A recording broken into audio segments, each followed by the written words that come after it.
So I'm officially like a couple weeks now in menopause. So right after a year of not having a period, isn't that the official? Should we congratulations? Yes.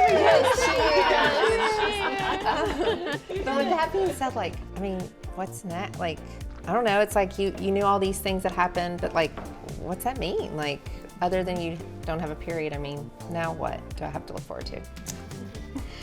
Well, and I think that is really different for everybody. So menopause is tricky. Everybody responds differently. So it's amazing. You know, some people, they fly through, they say, I feel great. I don't have any symptoms. I wouldn't know I was in menopause if my period hadn't stopped. And then I have some people who are miserable, right? And a lot goes into that. Some of it is age and when it started. So we know that if you start going through menopause at a younger age, it's probably gonna be more severe and symptoms are gonna last longer than if you go through at a much older age.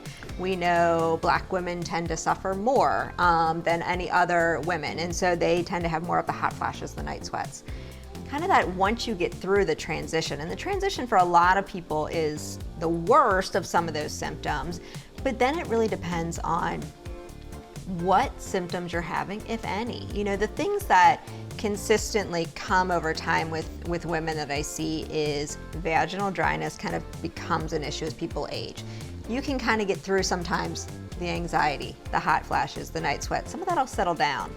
The vagina, unfortunately, really likes estrogen, right? And you're not making a whole lot. So it tends to get thinner and drier over time, and that's something that tends to progress for a lot of women. And so that is something that I feel like we always are talking about and treating, because that can really affect, you know, just day-to-day life, because things feel dry and irritated. It can affect, you know, your sex life, which can affect your relationship issues. So that's one that I'm always asking about, even when people say like, oh, I think I'm doing fine. You know, but then it's what other things, sleep and mood issues like we talked about, are still kind of hanging around that we need to address.